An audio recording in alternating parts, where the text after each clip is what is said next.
This is John Black, super chemist, here to make some anhydrous carbon dioxide. Now, I already have a video on how to make carbon dioxide and actually make it, but I don't make it anhydrous. I do go into the apparatus and the way to do it, but I don't actually do it in that video, so I'm going to do it in this video because I need a carbon dioxide source that's going to be steady but not get crazy out of hand, you know what I mean? For a grignard reaction. A grignard reaction, you know, you need some type of carbonyl source, like an aldehyde. Here's a carbonyl. Here's carbon dioxide. You can see it's just a double carbonyl almost, right? So I'm going to use carbon dioxide in some grignards. Way I'm going to make the CO2. I get some baking soda, sodium bicarbonate. I'm going to add heat. It's got to be greater than 80 C. That's when the production starts. And you will make sodium carbonate, water, and CO2. So I'm going to heat up the sodium bicarbonate. I'm going to get the water out of there with a water-cooled condenser and also this here, right here. You see I got it filled up with salt in there. That's anhydrous salt. And up on top, I put some at the bottom I have like calcium chloride. I have some magnesium sulfate. But at the top I always put some copper sulfate because of the color change. Now you can see some of it's already blue, the bigger chunks. They were blue already. The thing is they didn't get. This is after the reaction. The reaction's already done. You can see that the powder is all white. The blue that was there in the big chunks is the same color blue as it was at the beginning. So I know that the stuff underneath worked. You know what I mean? And I'm going to bubble the gas through there. Now, I don't want this to be too powdery because what happens is it condenses water out to make the crystals, and the crystals block the hose that I have in there going all the way to the bottom.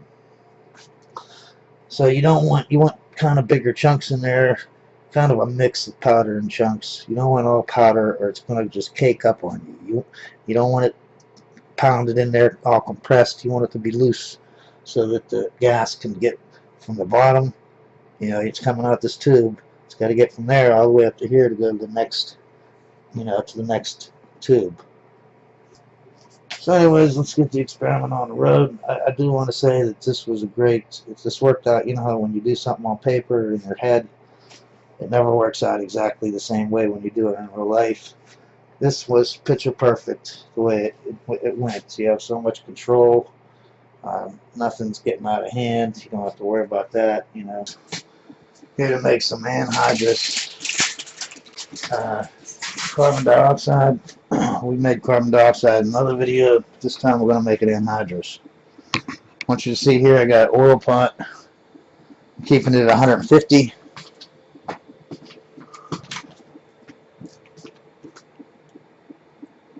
(148 to 150 Celsius). And inside the pot there, I don't know if you can see, I got 2 moles or 160 grams of somewhere around there. It's not exact. About two moles of baking soda, right? Sodium bicarbonate. So it's getting heated up. Once it hits like 80 C or something like that, it starts coming out slowly. Carbon dioxide at 80 comes out fast. I have it at 150, so you can see the rate is coming out. See, it's bubble, bubble, bubble, bubble. Alright, so we're just heating it up and we're letting the carbon dioxide come out. And basically we have this set up like a Dean Stark apparatus, right? It comes up like it's refluxing, right, to this water-cooled condenser. And then any water that is in there will be condensed and come down into this round bottom flask here, right? So it can't escape past there. And since it's at 150, the oil bath, it'll easily, you can see there's condensation. I don't know if you can see it or not, but there's condensation right here starting. The thing here is about at 60 degrees Celsius.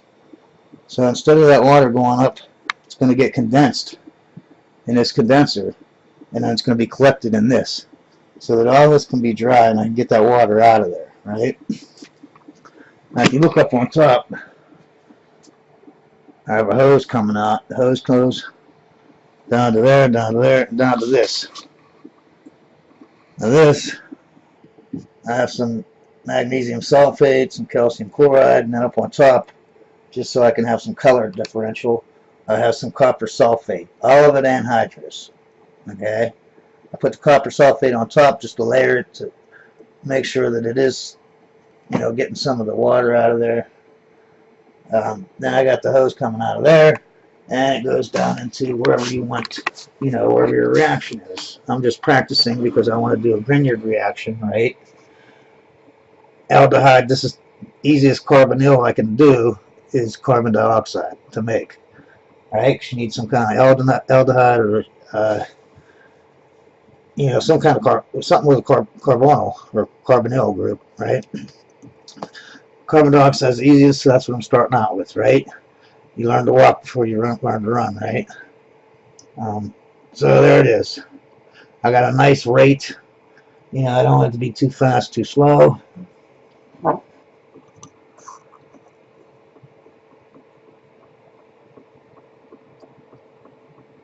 Yeah, that's actually might be a little too fast, but I like that. That's a good speed. Keeping it at 148, 150 Celsius, that oil bath. So you can see the steam is coming up there, it's collecting. But it can't get past that condenser. So really I haven't condensed anything into this bottle yet. It's getting ready to start. It's getting up to 65 C up here. So anyways, that's the whole deal. That's how you make it. Make the same way you make regular carbon dioxide, but you want to do this Dean Stark thing. See right here, this Dean Stark type deal, right, where it goes up the condenser. So you can get that water out of there. And then the second thing is, you want to lead it into, and the hose that I have going into here, it goes all the way to the bottom. It just doesn't go to the top. You put it at the bottom of all this anhydrous salts, and then it has to travel through the salts, right, before it gets up here to this other hose and goes down to the reaction vessel.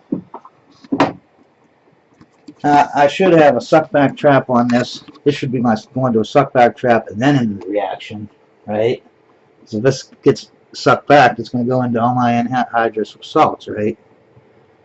But I'm just showing you how to do it, so I didn't want to take the extra time.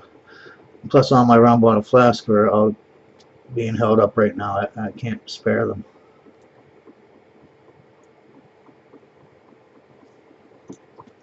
So that's it. Anhydrous carbon dioxide for Grignard reagent. Now, the reason I'm doing this is because I want to make sure that I can do it slow and I can do it steady, and you know what I mean. And so far, it's working out pretty good. It's a nice, steady process as long as I keep the heat the same, and I'm definitely keeping the water out. I could see it's actually starting to condense right now. Probably in another 10 minutes, I'll get a single drop or something in there of water. Oh well, I'm starting to finally get some water in there.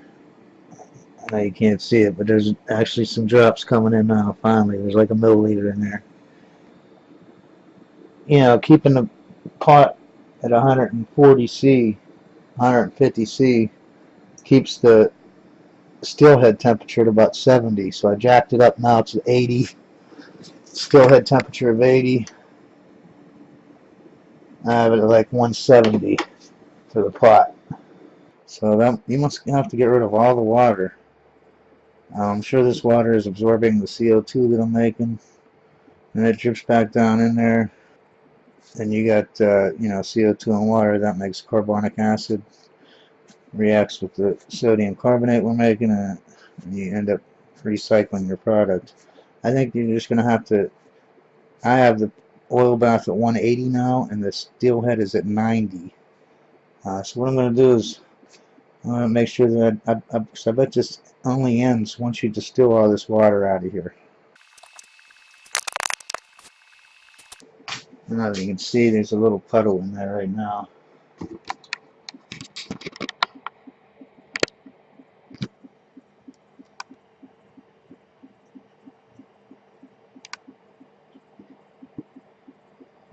There you go. When I shake it, see how there's some water in there?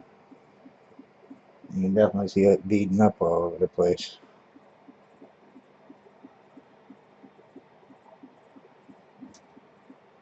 Yeah, the beads are. Yeah, it's hot now. Once all this water gets out of here, I'm guessing that's when it'll be done. It's bubbling like crazy. It's still bubbling like crazy, as you can see. It's been like an hour total so far. 2 moles. It's still going strong. Well, I lost track of stuff, and I got the oil bath up to like 270 or something like that. 280, 280C. The still temp is still at 90. You can see it's coming out fast. I turned the flame off. I'm done.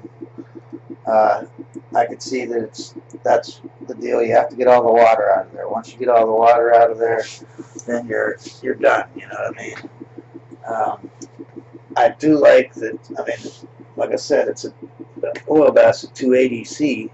The still temp is still at 90. This is a very slow process. You know what I mean? You can't. That's why I like this. This setup worked out a lot better than exactly the way I thought it would.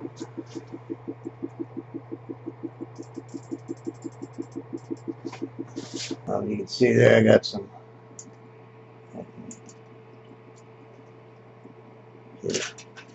See the water at the bottom there. And over here, see the condensation's out. No condensation until you get up to here. So as soon as this condensation gets out of here, and that goes, that'll be it. You can see it's still coming out quick.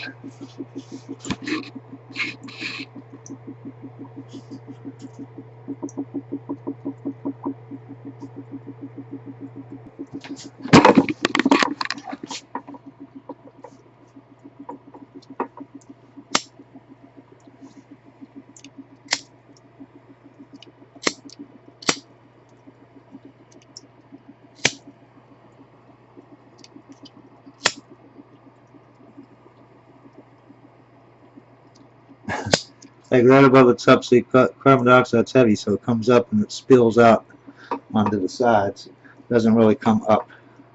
So your flame works here. As soon as you get it right at the level with the cup, that's it, it'll stop.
As soon as you get it,